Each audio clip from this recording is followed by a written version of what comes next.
여러분 심리학을 조금 공부해 보신 분은 이 에릭 에릭슨에 대한 이름을 많이 들어보셨을 겁니다. 이분은 이 세계적인 발달 심리학자입니다. 아동들이 사람들이 이 발달하면서 어떻게 삶의 모습을 보여있는가라는 그 발달적인 어떤 측면에서 심리학을 이렇게 연구한 분인데, 이분이요 미국 정부의 요청으로 한 인디언 거주지에 가게 되었습니다. 그 이유는 그곳에 최근 몇 년간 이 폭발적으로 마약과 알코올 환자가 늘어나는 겁니다.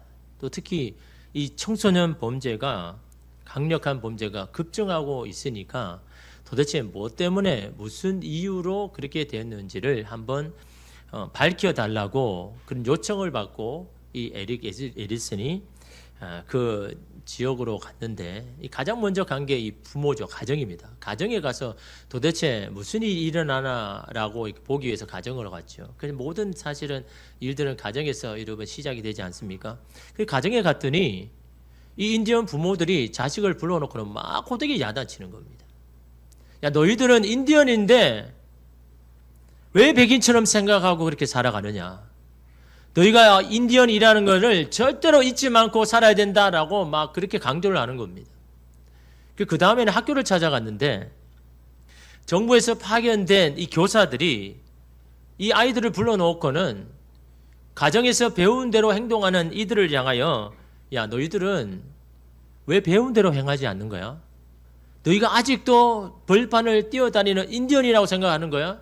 너희는 더 이상 인디언이 아니야. 너희는 이제는 이 미국 사람으로 살아가야 돼. 그렇게 배우고 그렇게 살아가야 되는 거야. 라고 그렇게 이야기하는 거예요. 그러니까 여러분 가만히 보니까 이 아이들이요, 가정에서는 인디언이고 학교에서는 백인인 겁니다. 그 도대체 자기는 어떻게 살아야 될지 모르는 겁니다.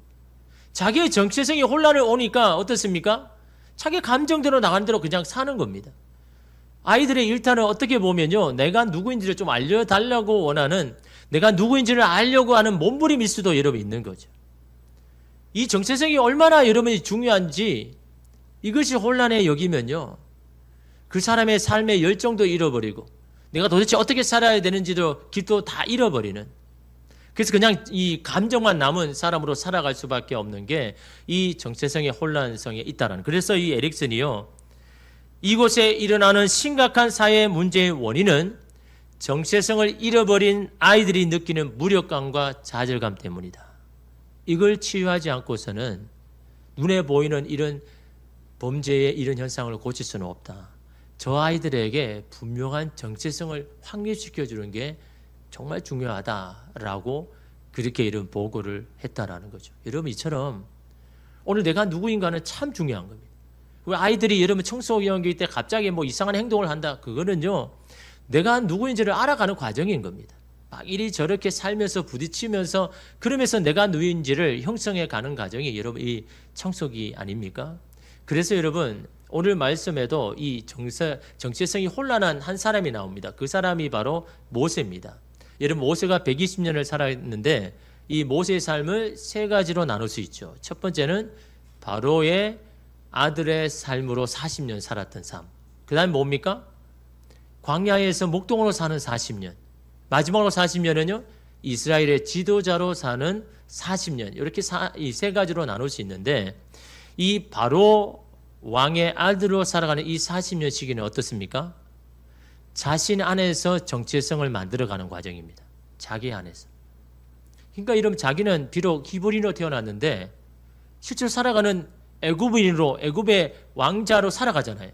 거기서 모든 사상 학문을 배우고 왕자로서의 지위와 대우를 해주니까 자기가 마치 애굽 사람처럼, 바로 왕의 왕자처럼 그렇게 살아가는 것이 나의 정체성이라고 생각했는데, 근데 이러면 그게 점점 흔들리는 겁니다.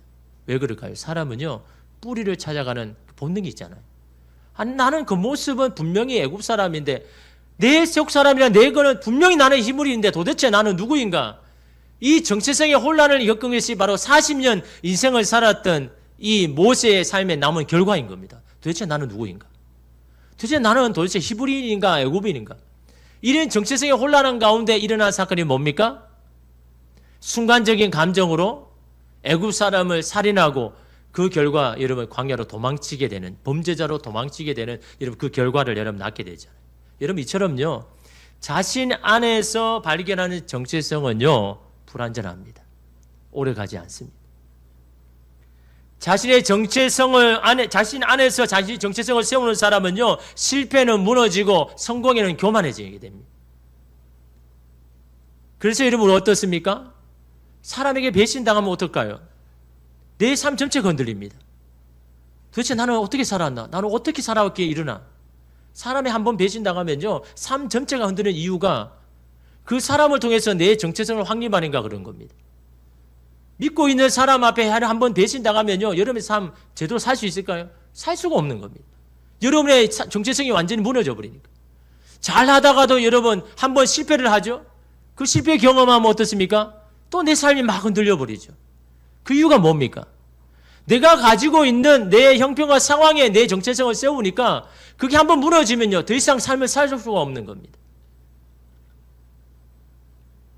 하나님과 연결되지 않는 정체성은요 공허합니다. 불완전합니다. 언제 넘어질지 모르는 거예요. 여러분 사도 바울이요 자기를 날마다 소개할 때 뭐라고 소개합니까? 나는 죄인 중에 괴수다라고 이야기하죠. 근데 여러분 그렇게 말하는 바울이요 자기가 여러분 그런 못난 사람이라고 괴로워합니까? 보통 사람들이 자기가 자책할 때 야 나는 정말 이제는 나는 더 이상 아무것도 아닌 것 같아. 나는 왜 이렇게 못해? 라고 하는 사람은 그것 때문에 괴로워하지만요. 바울은요. 자기가 죄인 중에 괴수라고 이야기하면서도 자기는 그것 때문에 괴로워하지 않습니다. 왜 그럴까요? 자기 안에서 정체성을 찾지 않기 때문에 그리스도 안에서 자기의 정체성을 날마다 여러분 세우니까. 그러니까 자기는 그리스도 앞에서는 한없이 약한 사람이지만 그리스도 안에서 나는 하나님께 사랑받는 자녀라는 것을 알기 때문에. 그래서 여러분 팀 켈러 목사님이 이렇게 말합니다.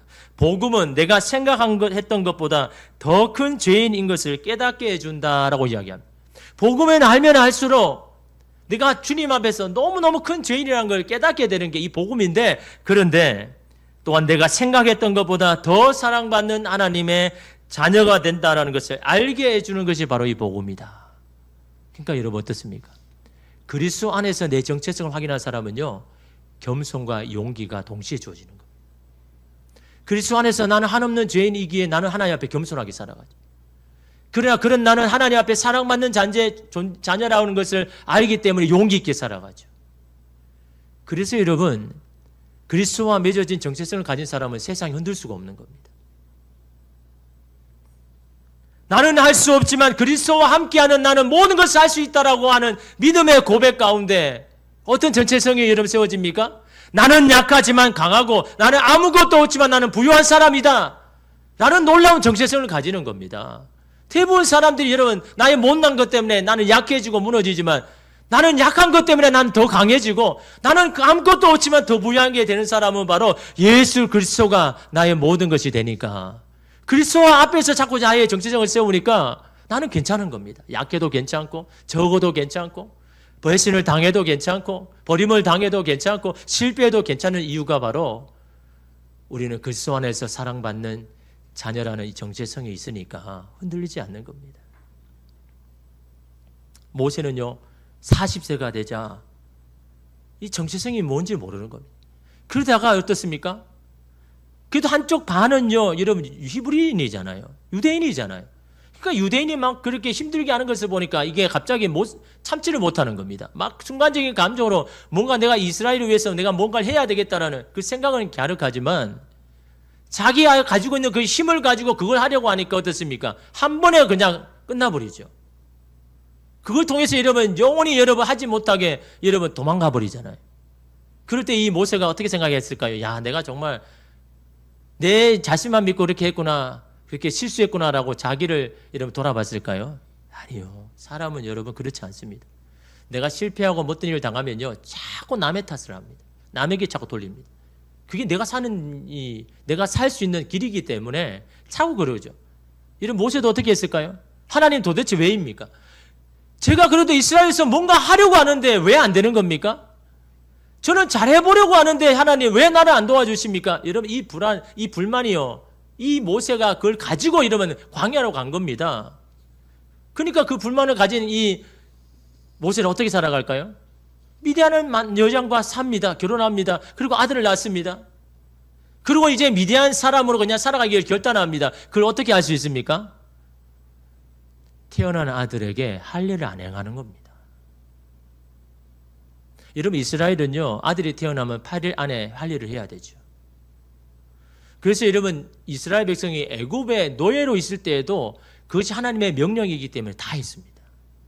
모세 자기도 그렇잖아요. 바로 왕의 공주의 딸에게 보내기 전에 부모가 살 때 할례를 했잖아요. 자기도 했는데 자기 아들에게 할례 안 행하는 겁니다. 왜 그럴까요? 야, 이제 애굽 사람, 이스라엘 사람 그거 다 잊어버리고 그냥 미디안 사람으로 그냥 살아가자. 그래서 미디안 사람은 그냥 안 좋아한 겁니다. 이제는 어쩔 수 없잖아. 이제는 이 미디안 사람으로 살아가야 돼. 너도 그거 기억해. 그래서 이러면 할례를 안 한 거죠. 그런 모세에게 하나님이 찾아오신 겁니다. 40년 만에. 오시거나 뭐라고 합니까? 야, 너는 이제 이렇게 살 사람이 아니야. 너는 이스라엘을 위해서 위대한 일을 해야 할 사람이야. 애굽에서 나오게 할 사람이야. 라고 말하니까 모세가 어떻게 합니까? 하나님 감사합니다. 저를 기억해 주셔서 감사합니다. 그렇게 이야기합니까? 완전히 완강히 거부하죠. 저는 못합니다. 저는요, 말이 어눌해서 말도 잘못하는 그 합당한 사람이 아닙니다. 라고 거부하죠. 근데 여러분, 모세만큼 그 일을 할 수 있는 사람이 있습니까? 모세만큼 언변이 좋은 사람이 있습니까? 40년 동안 여러분 애굽 바로 왕의 궁전에서 이런 모든 사상을 다 섭렵한 사람이 여러분 말을 잘 못하겠습니까? 그것을 여러분 자기가 여러분 왕자로서 여러분 군사를 이끄는 지도자였는데 그 백성을 이끌 만한 지도자의 능력이 없었겠습니까? 그럼에도 불구하고 왜 완강히 거부합니까? 하나님에 대한 불만이죠. 아니, 힘이 있을 때는 나를 모른 채 하고 그 광야에 버려놓고는 이제 힘이 다 빠졌는데 이제 나를 부르신다고요? 이제 나에게 사명을 주신다고요? 저는 못합니다. 모세에게는요, 그런 억울함이 여러분 있는 겁니다. 그런 하나님의 때가 되니까 하나님은요, 내버려 두지 않죠. 설득합니다. 이해를 시킵니다. 하나님, 내가 누구인지를 알려주시죠. 그리고 이적을 베푸셔가지고 야, 너와 함께하는 내가 얼마나 대단한 하나님인지를 보여주시죠. 그러니까 모세가 마지못해가지고 그 순종하죠. 그러면 제가 일단은 가보도록 해보겠습니다. 라고 하고는 자기의 장인, 이드로인 장인에게 허락을 구하죠. 여러분, 그 말씀이요. 18절 보십시오. 모세가 그의 장인 이드로에게로 돌아가서 그에게 이르되 내가 애굽에 있는 내 형제들에게로 돌아가서 그들이 아직 살아있는지 알아보려 하오니 나로 가게 하소서. 이드로가 모세에게 평안히 가라 하니라. 여러분, 분명히 하나님께 사명을 받았잖아요. 지금 애굽으로 가는 이유가 이스라엘 백성 애굽에서 나오게 하는 일인데, 근데 장인에게 뭐라고 이야기합니까?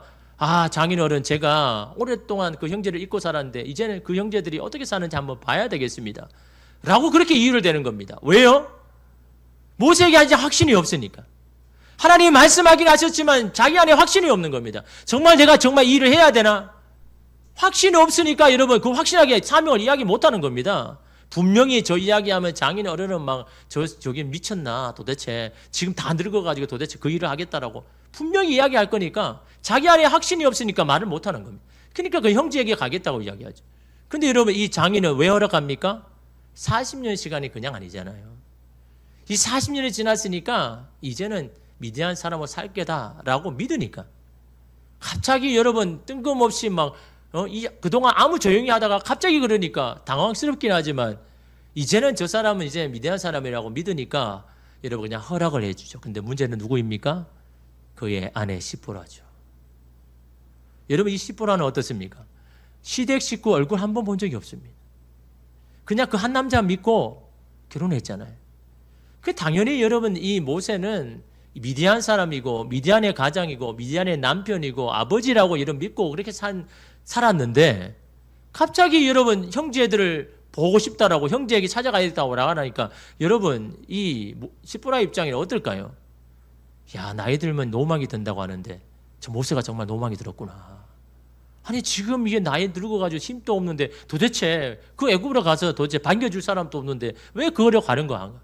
또 이런 마침 시보라가 그때 이 둘째 아를 출산했거든요. 아직도 아이가 어린데 그 아이 데리고 저 애굽으로 간다고? 그 먼 여행한다고? 아마 여러분 마음에는 거부했을 겁니다. 근데 어떻게 합니까? 남편이 간다고 하니 그 당시에는 여러분 다 가부장 시대니까 남편이 가면 가야 되는 거죠. 그 불만을 가지고 여러분 그렇게 가는데 오늘 사건을 만난 겁니다. 갑자기 하나님 나타나셔가지고는 막 모세를 죽이려고 하는 겁니다. 여러분 24절 보십시오. 모세가 길을 가다가 숙소에 있을 때 여호와께서 그를 만나서 그를 죽이려 하신지라. 참으로 이해가 안 되는 말씀이죠. 이 무슨 일인가? 아니 하나님의 말씀에 순종해서 가는데 왜 하나님 모세를 죽이려고 하는 것일까요? 이게 이러면 이해가 되는 겁니까? 그리고 이 아내는요 갑자기 자기 아들의 이런 표피를 빼가 할례를 해가지고 여러분 그렇게 그 표피를 던지는 겁니다. 이걸로 해결하는 거예요. 도대체 무슨 의미? 그래서 이 말씀이 어려운 이유가 앞에 전후의 모든 그 과정이 생략되니까 도대체 갑자기 애굽으로 잘 가는 모세를 왜 하나님이 죽이려고 하는가? 라고 생각될 수 있는데요. 여러분 앞의 내용을 조금 여러분 우리가 보아야 됩니다. 애굽으로 가는 모세에게 하나님은 나타나서 뭘 이야기하셨냐 그러니까요. 야 너는 애굽으로 들어가면 가자마자 바로왕 앞에 가서 이적을 베풀어라. 그런데 이 바로왕이 말을 안 들으면 너 이 말을 전해 라고 하는 게 22절 23절입니다. 너는 바로에게 이르기를 여호와의 말씀에 이스라엘은 내 아들 내 장자라. 내가 내게 이르기를 내 아들을 보내주어 나를 섬기게 하라 하여도 내가 보내주기를 거절하니 내가 내 아들 내 장자를 죽이리라 하셨다 하라 하시니라. 이스라엘을 놓아줘야 할 이유가 뭡니까? 이스라엘은 내 아들 내 장자이기 때문에 이제 내가 그 아들을 데려가겠다라고 하시는 겁니다. 근데 만일 이거를 거부하고 막으면 내가 너의 아들 내 장자를 죽이겠다. 그 말을 절해라. 위협을 가하는 거죠. 근데 여러분 이 말씀 앞에 모세는요 망치로 한 대는 머리를 딱 때려 맞는 충격을 받았습니다. 왜요? 자기 아들이 죽는 것도 아니잖아요. 바로왕의 장자를 죽이겠다라는 거예요. 뭐 때문에 여러분 충격을 받았을까요? 이스라엘은 내 아들이고 내 장자다. 모세는 40년 동안 이걸 잊어버리고 살았잖아요. 이걸 아직 의도적으로 잊어버리려고 여러분 살았지 않습니까? 그래서 자기 아들에게 할례도 안 행한 겁니다. 나는 더 이상 이스라엘의 백성으로 살지 않겠습니다. 히브리로 살지 않겠습니다. 하나님의 백성으로 살지 않겠습니다라고 마음을 결단해서 나는 40년 동안 살았는데 하나님은 아직도 잊지 아니하시고 너는 내 아들이고 내 장자라고 하시는 이 말씀 앞에 모세의 마음이 완전히 무너진 겁니다. 나는 하나님을 앞에 하나님의 아들도 아닌 것처럼 살았는데 하나님은 여전히 나를 당신의 아들과 백성으로 여겨주시는, 여러분 이 말씀 앞에 모세의 마음이 무너진 겁니다. 여러분 모세는 어떻게 해야 됩니까? 이스라엘 백성을 향하여 너희들은 하나님의 아들과 딸이기에 아버지 되신 하나님께서 너희를 이 애굽에서 나오게 하실 거라고 말하는데 그것을 이끌 자기 자신은 어떻습니까? 하나님 앞에 하나님 없는 것처럼 하나님이 아닌 것처럼 살아갔으니 이제는 어떻게 해야 됩니까? 자기도 이제 하나님의 아들이라는 것을 여러분 하나님 앞에 인정하고 인식하고 해야 되지 않겠습니까? 그래서 여러분 오늘 말씀에는 안 나오지만 아마 이 둘째 아들 태어난 지 얼마 남지 않은 이 아들을 할례를 행하려고 아마 모세는 했을 겁니다. 근데 누가 반대합니까? 시보라죠. 아니 이 광야에 아들을 돌로 그렇게 피를 흘리면 이 아들이 죽을 수도 있는데 시보라가 그만두겠습니까? 그냥 허락하겠습니까? 내 눈에 흙이 들어와도 나 이거 못한다. 당신이 히브리인이든 하나님의 백성이든 나 알바 아니고 나는 내 아들을 지키겠다. 축차 사자 여러분 반대하고 대판 싸움 일어나지 않았겠습니까? 그때 하나님이 나타나신 겁니다. 그때 시보라를 여러분 나무란 게 아니라 아브라함을 죽이려고 한 겁니다. 그 모습을 보면서 시보라가 여러분 어떻게 했습니까? 아들을 살리려고 하는데 남편이 죽으려고 하니까, 자기의 고집과 거부 때문에 남편이 죽으려고 하니까 어떻게 하겠습니까? 이 광야 가운데 남편이 죽으면 아무것도 못하는데 어떻게 하겠습니까? 그래서 이러면 시보라가 돌칼을 가지고 자기 아들의 사랑하는 아들의 표피를 잘라서 그 표피를 남편에게 던지잖아요. 여러분 25절 보십시오. 시보라가 돌칼을 가져다가 그의 아들의 표피를 베어 그의 발에 갖다 대며 이르되 당신은 참으로 내게 피남편이로다 하니. 원문에 보니까 갖다 대라는 게 아니라 던지는 거. 자신의 손으로 그렇게 거부하였던 자기 아들의 할례를 자기가 직접 행합니다. 그래서 뭐라고 합니까? 당신은 참으로 내게 피남편이로다. 이 고백은요, 이제 당신 뜻을 따라 나와 내 자식이 당신의 백성과 한 핏줄이 되었습니다 라는 고백입니다. 이제는 어쩔 수 없이 나와 내 아들은 당신의 백성, 하나님의 백성이 되었습니다 라고 이런 고백하는 겁니다. 도대체 할례가 뭐기에? 하나님의 아들이란 것이 무엇이기에 하나님은 이처럼 모세를 다급하게 만들고 절벽까지 몰아태웁니까? 그리고 할례를 행하게 합니까? 너무도 중요하기 때문에. 네가 나의 아들이고 나의 장자라는 게 너무너무 중요하니까. 빛의 화가인 렘브란트가 여러분 그 작품 중에 돌아온 탕자라는 작품이 있죠. 이 작품은 사실은 미완성입니다. 완성되지 않았지만 너무너무 유명해진 작품입니다. 이 그림을 잘 살펴보면요, 누가복음 15장에 나오는 그 탕자의 비유에 대해서 이 렘브란트가 그 말씀에 대한 깊은 묵상이 여러분 들어있습니다. 여러분 이 그림을 먼저 보면요, 이 탕자를 맞아주는 아버지의 눈이 흐릿하죠. 마치 시력을 다 잃어버린 것처럼 그 아버지를 기다리다 보니까 시력까지 다 잊어버리는, 그럼에도 불구하고 그 아들을 기다리는 애틋한 마음, 그 간절한 마음이 그 흐릿한 눈 속에 여러분 있죠. 그 옆에 빨간에 서 있는 그 사람이 바로 첫째 아들입니다. 장자죠. 근데 여러분 그의 손을 보면 어떻습니까? 손 색깔이 다르죠. 이중적인 모습을 표현하는 겁니다. 아들이기 때문에, 장자 때문에 어쩔 수 없이 아버지께 순종하여 집에 있지만 그 모든 재산을 차지하고 싶은 그 욕심 또한 있는 이 두 가지의 마음을 이 두 손을 대비해서 그렇게 표현을 하는데, 오늘 이 그림의 하이라이트는 뭡니까? 잘 보이지 않지만요, 유심히 보면 이 탕자가 허리에 차고 있는 칼입니다. 금으로 만든 칼. 여러분 발은 보십시오. 맨발로 신발이 다 터져가지고 완전히 거지꼴인데 왜 허리에 있는 칼은 팔지 않았을까요? 그 금으로 만든 칼을 팔면 그래도 얼마 정도는 살 수가 있는데 왜 그 칼은 안 팔았을까요? 내일 먹을 것이 없어가지고 걱정하는 이 탕자가 왜 허리에 있는 그 칼은 팔지 않았을까요? 도대체 그게 무엇이기에 그걸 붙들고 있는 겁니까? 이 칼은 바로 아버지의 아들이라는 표식입니다. 이 칼만 있으면 내가 지금 어떤 상황이라도 내가 아버지의 아들이라는 사실이 변함이 없기 때문에 그것만은 내가 붙들고 싶은 겁니다. 그것만은 내가 어떻게든 붙들고 싶은 겁니다. 탕자는 비록 아버지의 재산을 미리 받아서 다 탕진하고 방황했지만 끝까지 아버지의 아들이라는 것을 놓고 싶지 않은 겁니다. 이 칼을 볼 때마다 여러분 탕자는요, 자기의 삶이 비록 보이지 않아도 비참한 현실이라고 해도 아버지의 아들이라는 이 하나의 사실이요, 자기로 하여금 나쁜 생각, 잘못된 결정을 하지 않게 한 겁니다. 보통 사람은 여러분 이처럼 삶이 낙심과 절망 가운데 있으면 잘못된 선택, 나쁜 생각을 하잖아요. 더 이상 나는 희망이 없는 것 같아. 나는 이제 삶을 살아야 할 의미가 없는 것 같아. 그런 생각들이 결국 나쁜 생각, 잘못된 결정하잖아요. 그런데 이 탕자가요, 그렇지 않고 아버지께 돌아올 수 있는 이유는 다른 게 아닙니다. 내가 아버지의 아들이라는 변함없는 이 사실.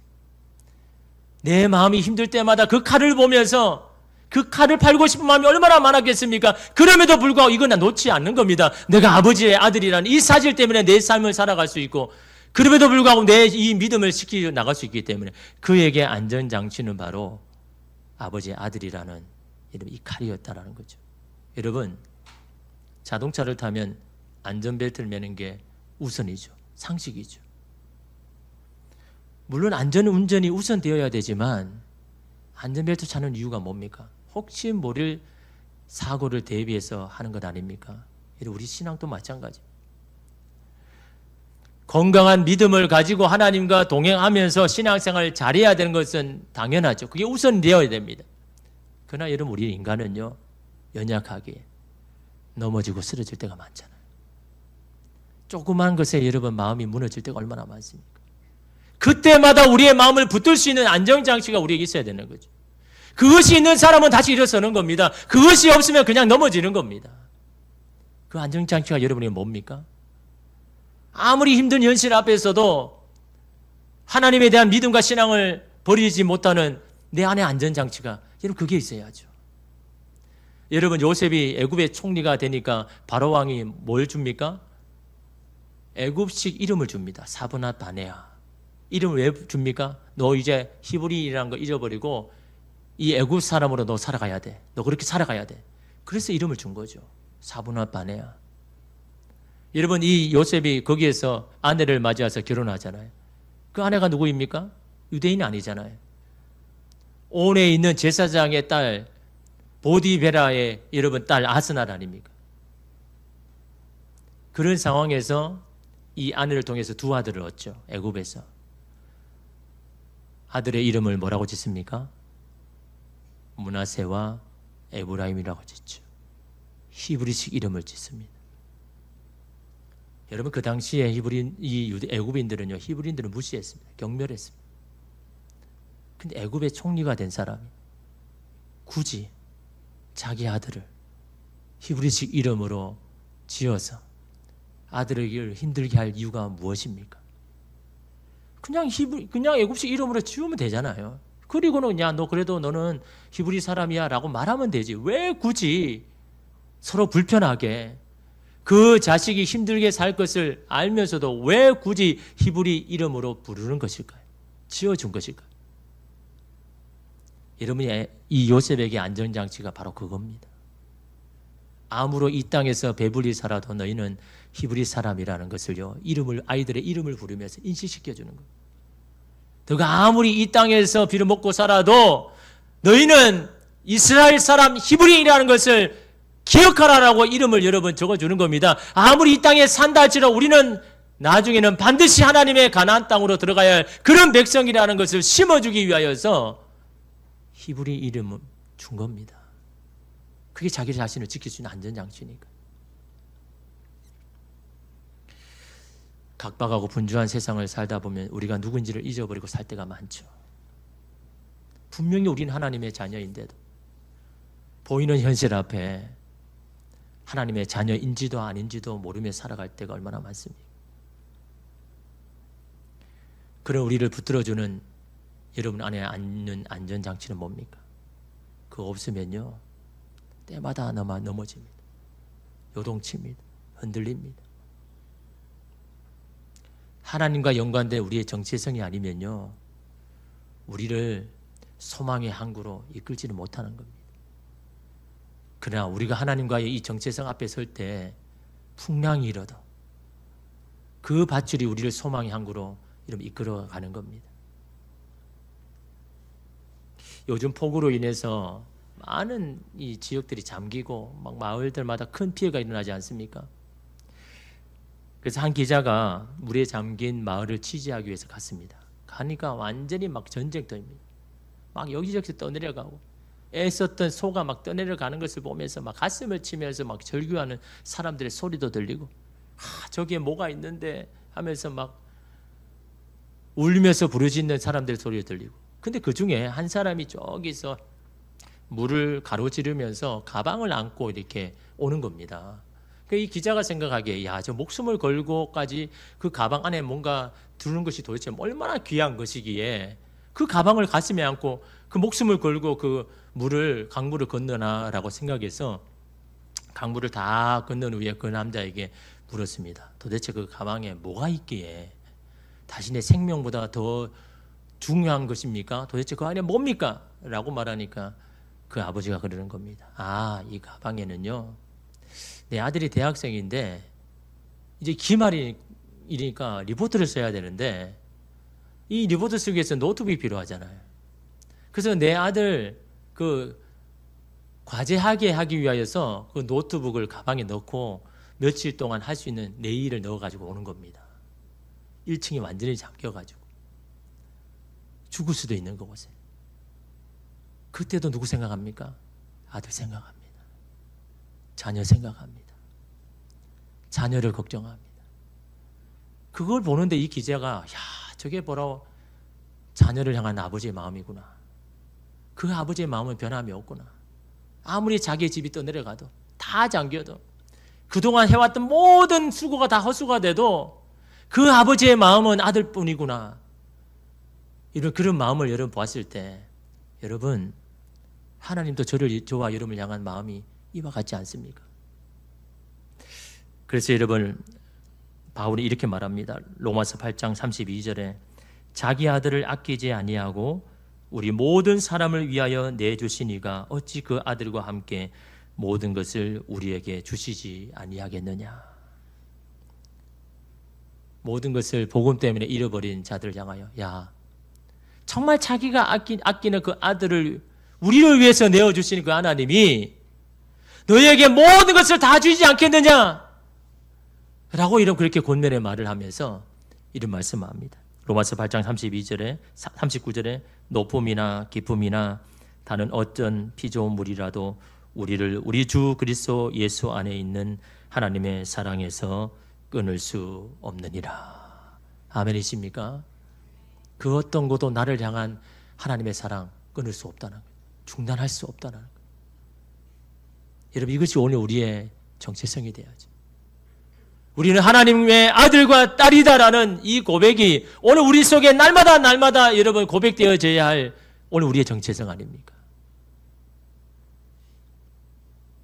이것만이 진리이고 이것만이 우리를 살리는, 영혼이 붙들어 가야 할 오늘 우리의 정체성 아닙니까? 그것 때문에 우리가 삶의 앞이 보이지 않아도 살아야 할 이유가 바로 거기에 있습니다. 하나님 우리 아버지가 되시고 아들인 우리를 놓지 않으시고 끝까지 사랑하시고 끝까지 보살피시고 끝까지 도와주시는 분이 하나님이시라는 여러분, 이 분명한 사실을요, 오늘 우리도 날마다 여러분 앞에, 세상 앞에 고백하는, 그래서 여러분의 삶 가운데 다시 여러분의 삶을 세우는 저와 여러분 되시기를 주님의 이름으로 축복합니다. 기도하겠습니다.